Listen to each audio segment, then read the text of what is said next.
Bismillah walhamdulillah. Ẹ dákun ẹ jẹ́ tẹ́tí gbọ́rọ̀ Sheikh Adam yìí.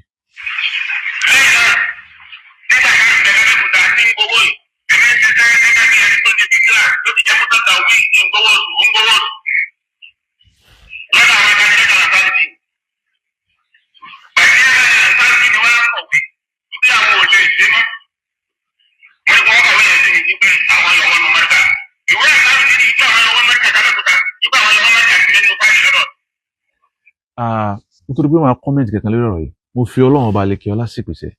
Tó bá yẹ pé ohun tí ń ṣe látàrí ọ̀rọ̀ yìí ń ṣe bugdan wa hikidan wa hasadan wa ihinatan li Sheikh Adam wa munsha'ihi al-mubarak. Eré parí tí wọ́n ní látàrí ẹ̀sìn ọlọ́mọdé ni. Ṣùgbọ́n tó bá yẹ pé ń ṣe iktishafan lil haqqi wa tathbitan lahu wa tasfifan li sufufi ummatina al-iluriyya wa qabla al-islamiyya. Eré parí táwọn alájà àgbà ní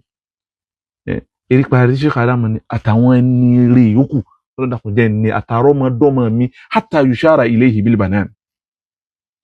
Náà Sheikh Adam ń sọ̀rọ̀ nípa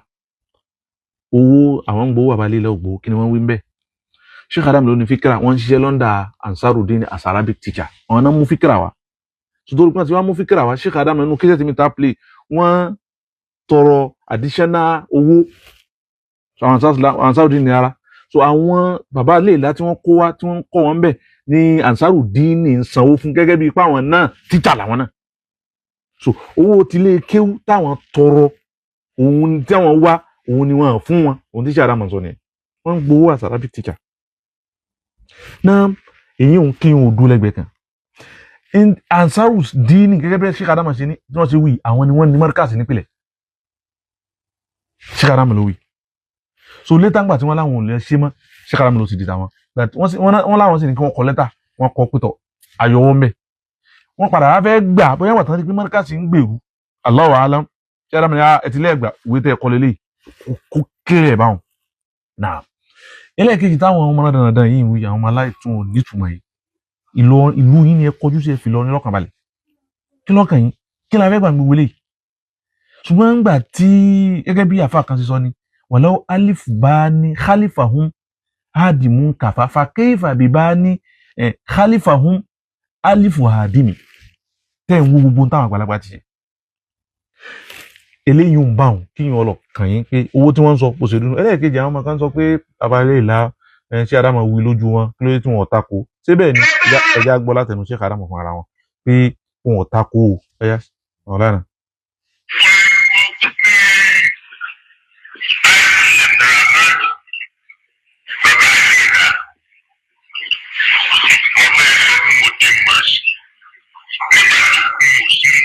Nígbà tó kú mo sì ń lé.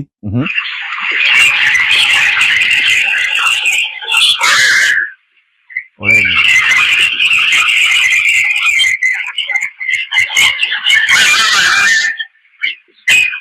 Bí bá wà nílé. Ó yẹ kí n ṣe nǹkan kan.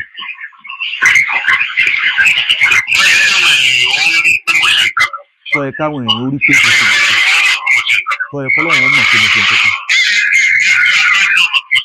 Ó yẹ kí ẹ̀mí Abrahamu náà máa fi mú sí nǹkan kan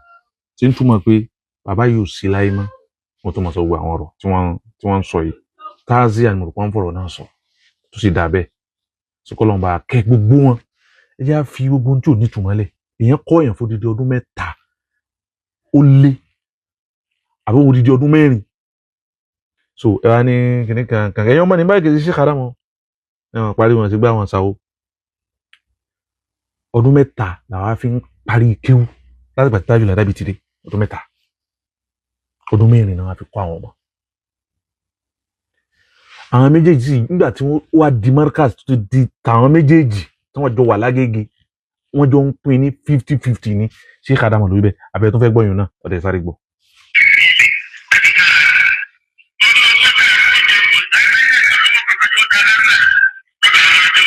markaz olówó kankan owó tá a bá pa lọ́dọ̀ àwọn ọmọ náà ni ẹ máa san oṣù mẹ́fà.